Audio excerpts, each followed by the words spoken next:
Well, good afternoon. I have to admit I eavesdropped on some of your AGM this morning, so I know you've had a long day. So I'll attempt to be quite brief in this talk.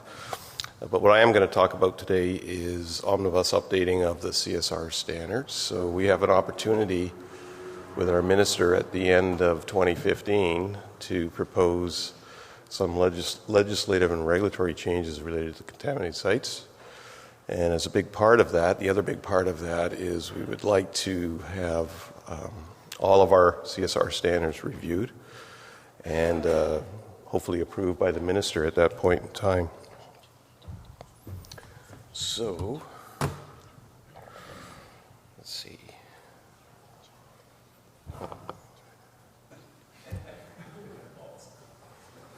That's not working either.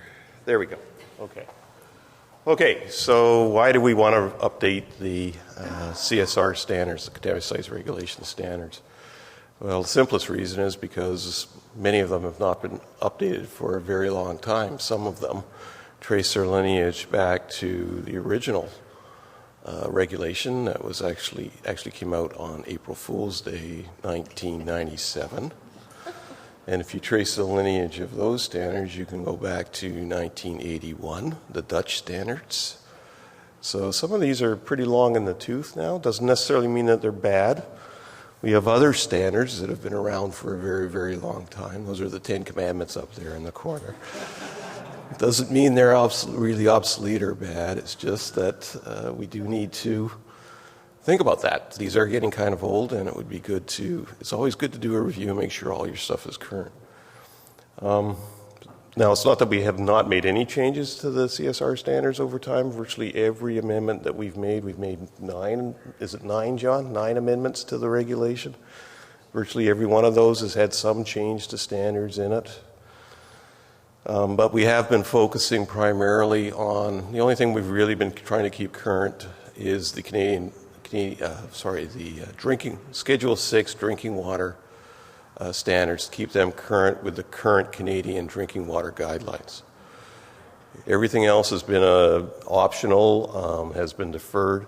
We've also focused on some urgent substances that really were getting to be quite obsolete and needed to be changed because of toxicity concerns. So lead is the most recent example of that. And we've also been focusing on bringing into effect new standards that deal with different environmental media than were there originally, like vapors. Okay.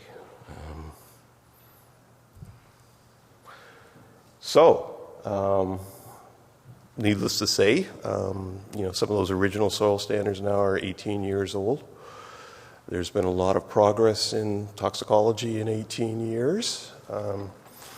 We also have other tools that are now coming to the fore and are ready to go, like George's groundwater model is about to be announced, right?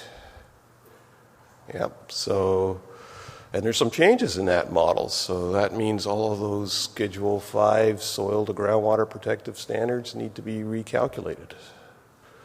But basically, it's new toxicology. So we have new TRVs that weren't around in the old days. We have changes to TRVs. We are, toxicology now at contaminated sites considers routes of exposure that we would never have considered back in 1995 when some of these were actually being established.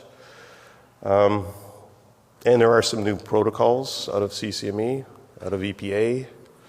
There's even a couple of interesting standard derivation protocols that are coming forward from the European Union. And we also have some new land uses that we'd like to incorporate into the reg. High-density residential standards, which some of you are aware of. That's been sitting around for quite a while now. And also wildlands.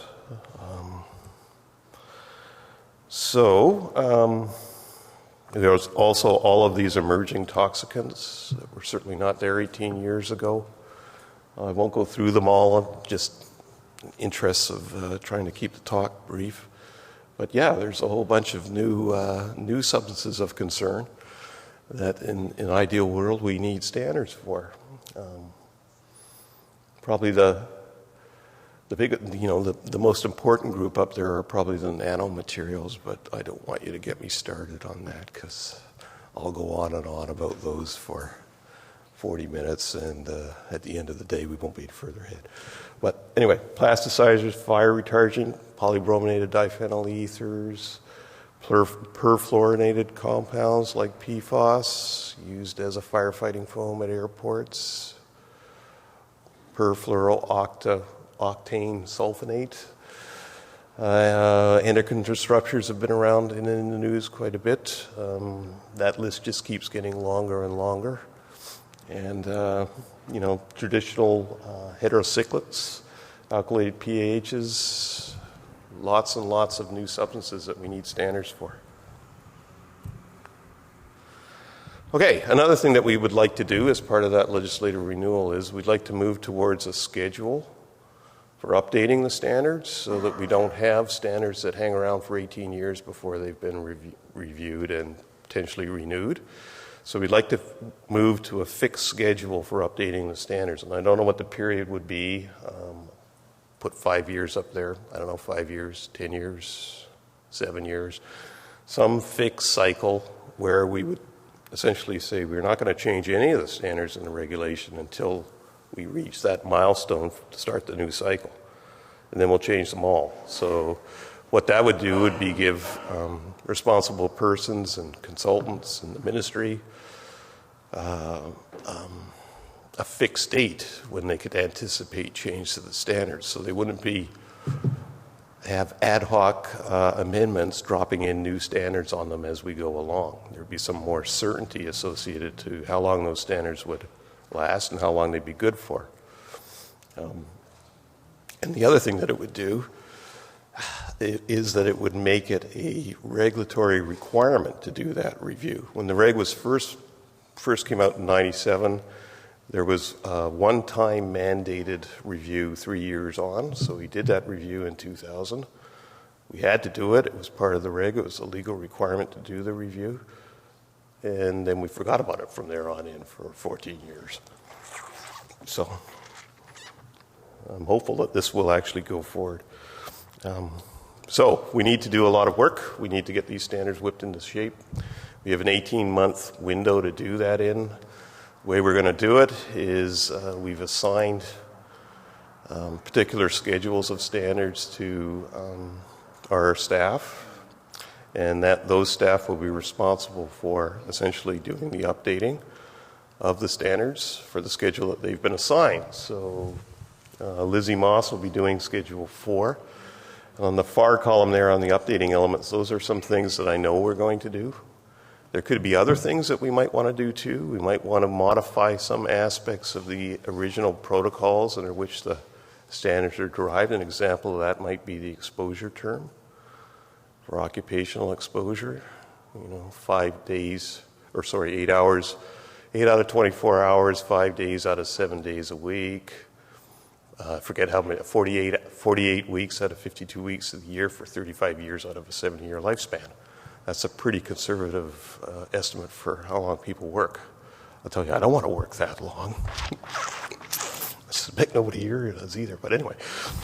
So we may actually look at changing some of the elements of the protocols themselves, and we're in a phase right now of the work where we're entertaining kind of new ideas, and we're looking around at other agencies to see what new ideas they have in regards to setting standards. But the things in the far column there under updating elements, those are things we pretty much know we're going to do. So for Schedule 4, we want a dual column Schedule 4, the way it is in Protocol 11 right now for upper caps. Right now, Schedule 4, which is generic soil standards, has a single number for substance for each land use. We want to change that so there's two numbers, one that's relevant to ecological health, one that's relevant to human health. We also want to migrate as many of the substances that are currently living in Schedule 4 into Schedule 5 and produce matrix standards for those substances. Our ultimate game, of course, Our ultimate goal is to actually eliminate Schedule 4 entirely, move all of those substances into Schedule 5. And Schedule 5, well, we want to check the current standards that we have for Schedule 5 against new TRVs. I know we're going to have to update the dioxin and furan and the PCB standards for more recent UN, World Health, toxic equivalency factors rather than relying on the NATO factors. They're NATO 9, what's the year of that, Sam? Can you remember? The NATO TEQs came out in 67. I think that's right. Anyway, those are the ones that form the basis of the dioxin standards in Schedule 5 right now. So there are new, more relevant TEQs for both dioxins and furans and PCBs. So we know we're going to have to update those. What else do we have up there? Oh, on the ecological health side of it, we hope to actually develop a protocol to establish wildlands. That's a very difficult exercise for us. In British Columbia, I think there's 16 biological deems in British Columbia and 23 major different ecosystems.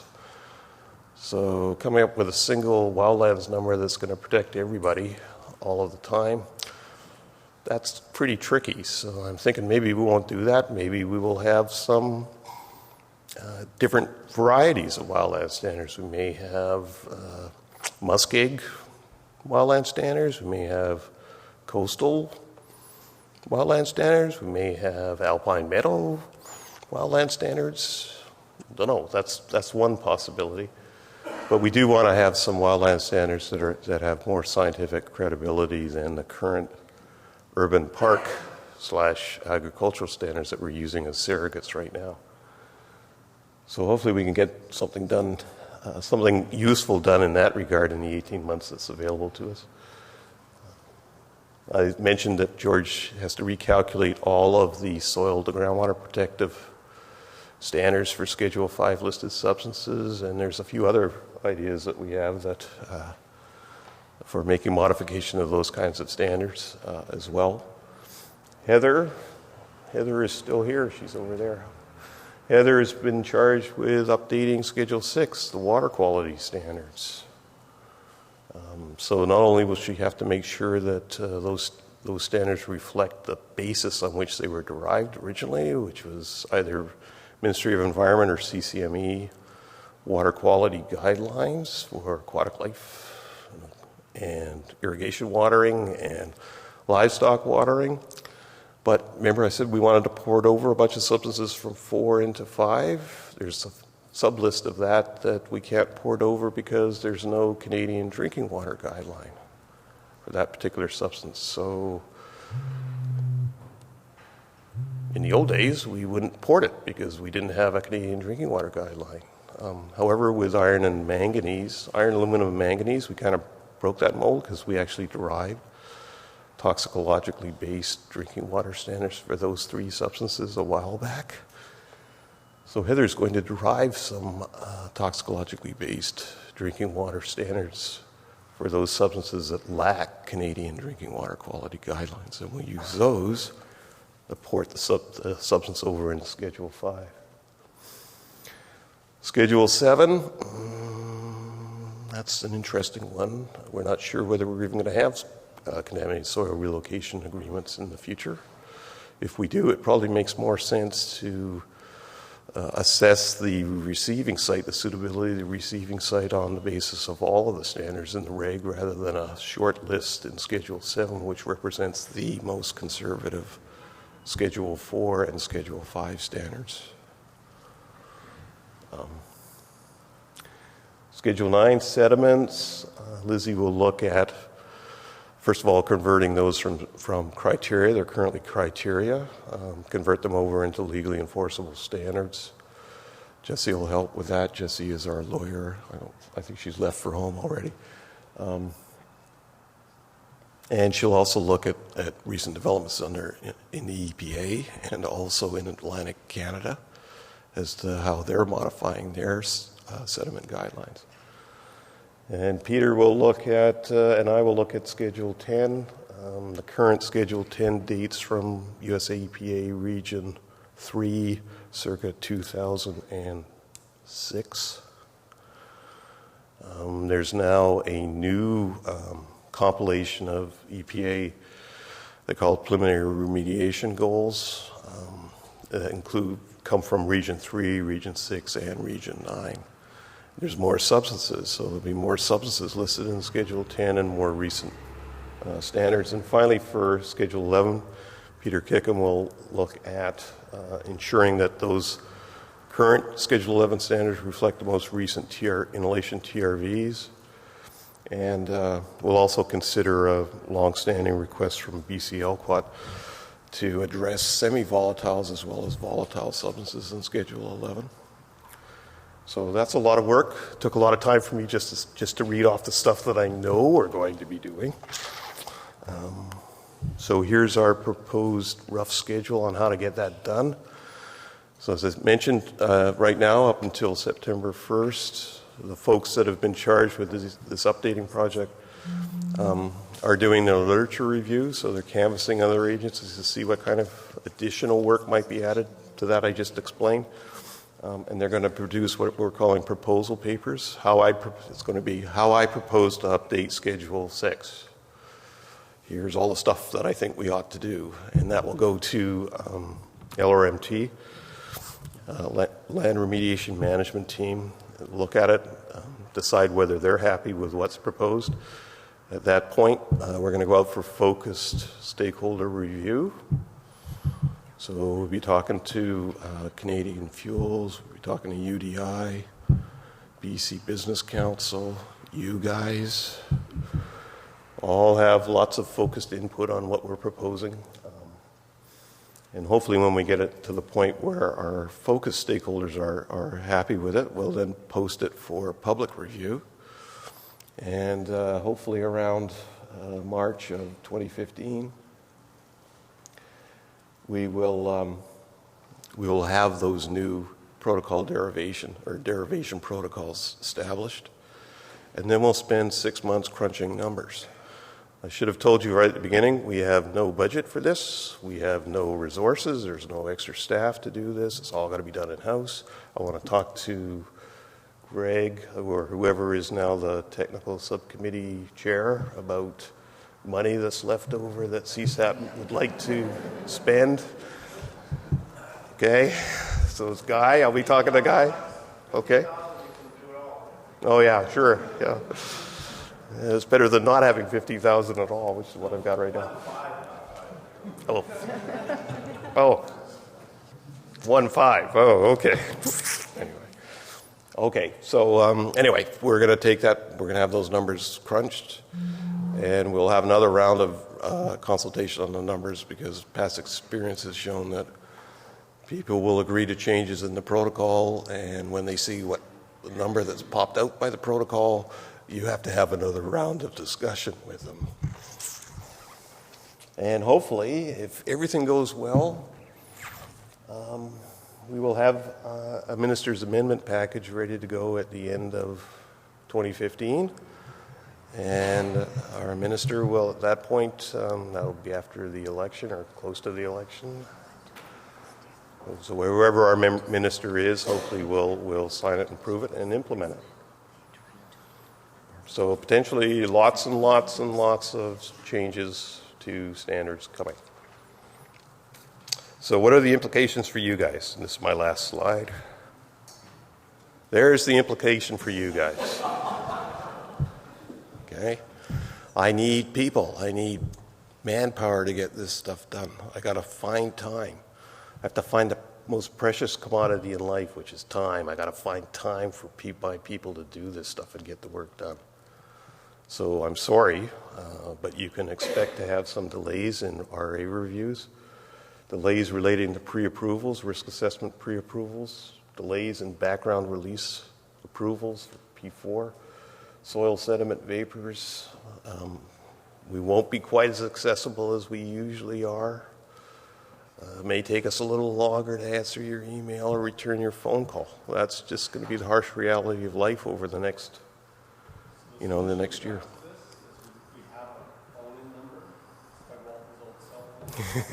Yeah. Actually, we do have some other ideas as well on how to buy some time. Some of those relate to Protocol 6. So under Protocol 6, under Section 4.3 in Protocol 6, the director can actually send high-risk RA reviews to CSAP for review. So, if the backlog starts to get too silly, well, that's what we'll do. We'll use CSAP as a relief valve for us, and we'll have CSAP APs do high-risk risk assessment reviews. We're also making some proposed changes to Schedule 6, which will further reduce the number of reasons that you have to come to the ministry to get risk assessment related pre-approval.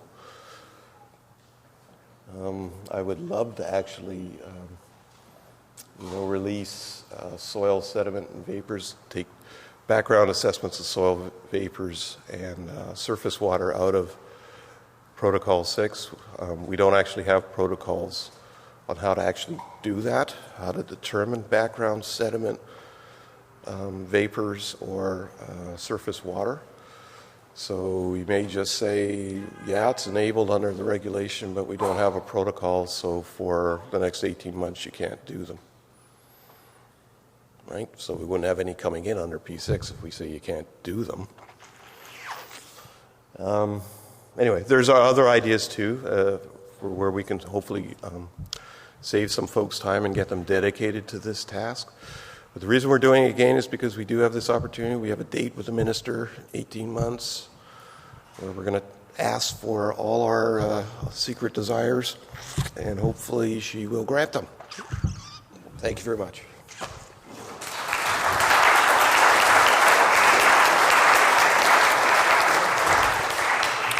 Questions? Yes, sir.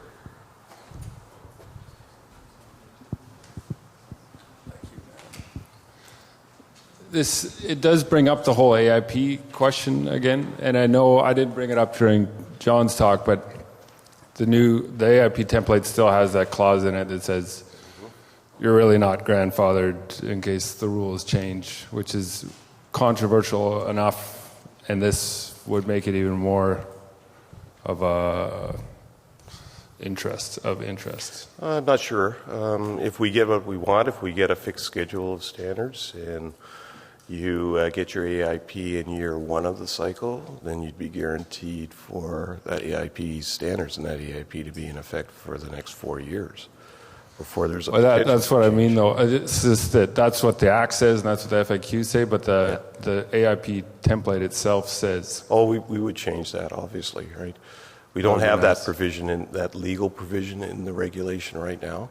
So when we add the provision and have a fixed schedule for updating the standards, we would make the appropriate changes to the AIP that would be issued under that clause. So that the AIP wouldn't have that clause anymore? That's right, we take it out. Yeah. That'd be lovely. Yeah. That's what I meant by certainty, right? That's the reason for doing it, is then you have a fixed window of time. The standards won't change unless it's a question of immediate, imminent human health or ecological risk. So unless the standard has to be reduced by 3 orders of magnitude because it will kill people, that standard won't change for that fixed period of time. Glyn, at lunchtime I went for a 5-minute power walk around the block here, and I smelled hamburgers, and I smelled cigarettes, and then I smelled marijuana in that order about 4 times. Have you guys been smoking something? We can't have your staff all diverted on this. See, we're struggling at CSAP with, our whole mandate is to do things in a timely manner, and I think we've been seeing some success, but at MOE, the backlog is building up, and this is just going to create a nightmare. I mean, I'm sure you've thought about this. Yeah, we have. Because I do, of course, the standards should have been updated. There should be resources made available. Yep. And or you let out a contract, because this is not a cheap exercise to do, but it's an important one. But leaving it up to a meeting, I don't know.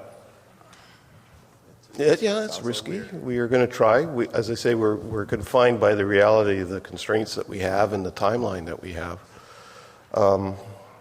But, and remember a few years ago, quite a few years ago now, CSAP risk assessors wanted more ability to do more work. So I'm hoping we can send all the high-risk work to you guys, and you guys can do it. No, you don't think your clients would want that? Choice between having you guys do it or not getting done for 3 or 4 months? I don't know how long the delays will be, to be honest with you, Guy. I do know that there will be delays. We'll do our very best to minimize them. But, sometimes you have to strike while the iron is hot. That's basically what this boils down to. We'll have one chance to do this. We have a moving target that's moving along at the back of the wall. It's kind of like a moonshot, right? I want to make sure if we're at a position where we can land something on that baby when she slides by. So, quick question with regards to the updating the standards. Yep. In the last amendment, you moved iron. You used footnotes to address iron and manganese. Mm-hmm. Do you foresee doing that for more compounds, identifying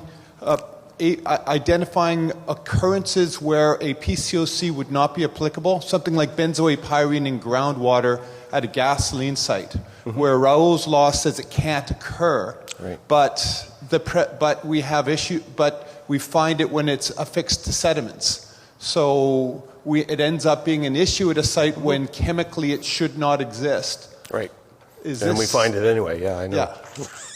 Is this something that, as part of this, adding footnotes for additional compounds? That is a possibility. I have to tell you, though, that involved a lot of work on our part to go through Schedule 2 and cull out those industries where it was reasonable to expect that those substances would be present. It's not something we would want to do lightly. Everything that we do here on this standard setting is going to have to be prioritized. We have to get the biggest bang for the buck that we can, bring the greatest degree of scientific credibility and the greatest degree of utility that we can. So if your answer is, are we going to look at every single substance in the reg and try and match it up with Schedule 2 activities? Absolutely, positively, no. We are not going to do that. But if, say, an organization like CSAP and or BCLTech come mm-hmm. up with a list of specific compounds that mm-hmm. should be considered, would that be something that would be appreciated or accepted, or would that... It'd certainly be something that would be considered, for sure. You guys have your own PCOC selection criteria. Greg and I are working on a former CPPI, I guess Canadian Fuels now, list of potential PCOCs for their service stations. That kind of advice I think would be good. It would be ancillary. But no, I don't think it's realistic to assume that we're going to try and take every substance and assign it to Schedule 2. We just don't have the time to do that.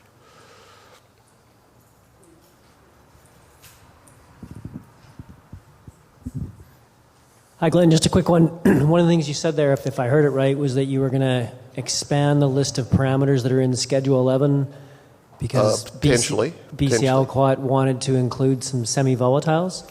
Yeah, the original, the reason the list is the way that it is in Schedule 11 is because LTAC had to come up with a definition for volatility that, in their considered opinion, isn't absolutely scientifically defensible. For example, we grafted naphthalene onto that as a named substance to be included in Schedule 11. Naphthalene actually would fail the volatility test or the volatility definition for inclusion in Schedule 11. And there are a number of other substances that fall into that kind of semi-volatile class. So BCL-Quat, as part of providing that definition, asked us to make sure that at the next opportunity for revising Schedule 11, we would consider those listed and excluded semi-volatile substances for inclusion in the schedule. So it's a commitment that we made to them a long time ago. So is there more of a driver than just the? Well, I guess I'm asking the question: Are we going to complicate things and open a can of worms that isn't necessary? Just to? Is it super critical? No. It probably isn't. If you want to be absolutely comprehensive for potential human health impacts, yes, you should be considering some of these for sure. And some of them are brand new, like alkylated PAHs, right? Yeah, So- yeah, no, fair enough. I mean, if it's based on human health risk, great. If it's based on Like the I said, council saying they think they should add some additional things to meet a definition, I got a little concern there. let me reassure you, we're not going to change standards simply for the sake of changing standards. That's not the point of the exercise. The point of the exercise is to make the standards more scientifically credible, more current, more scientifically defensible. And as I said, we'll have to prioritize it because we don't have time to do every single standard. Consider every single standard in the reg. We're going to have priority groups if we're going to get it done in the 18 months that we have. And you can bet your bottom dollar we're going to focus on those standards that will give us the greatest benefit for the investment of our time. So trivial stuff, no, we're not going to do trivial stuff. We'll leave that for the next cycle, right? Stuff that's been long overdue, like dioxin and furan and PCB, TEQ standards that make sense and aren't 10 years old, that we're going to do. We're going to do that, right? There's a real good reason for doing that and bringing those up to date. So, but right now we're in that blue sky part of the exercise where we're just collecting ideas on how standards might be changed at this particular point in time. When the people are given the assignment for the schedule revision, they'll come forward and say, here's what I found out from my literature review of all of these agencies. We have Quebec, they're setting breast milk standards to be protective of breast milk right now for contaminated sites. Do we want to have that? Do we think that that's something really important to put in at this point in the exercise? That's what LRMT will do. They'll make their judgment on that, on those proposals, on what we could do, firm up a list, and then we'll go out and consult on them. Yeah, I didn't really explain that breast milk thing too, but Quebec actually has a set of contaminated site standards that are designed to actually protect, infants from contaminated breast milk. So they're heavily pesticide weighted. But how do I get into that? Never mind. Just back away from that one. Okay. Anybody else have any last questions? Well, what's a hormonal pathway? You mean as opposed to hormonal? Yeah, hormonal is. Yeah, it actually means blood or body fluids. A humor is a body fluid. Yeah. As opposed to hormonal, which is hormonal, right? So, yeah. Okay.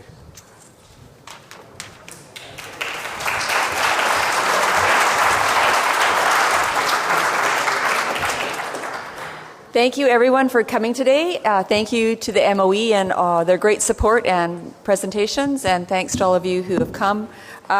2 reminders. 1, take your CSAP badge off and put it to the front table. And 2, hand in your CSAP member survey with all your great suggestions. Thank you very much. Have a nice evening.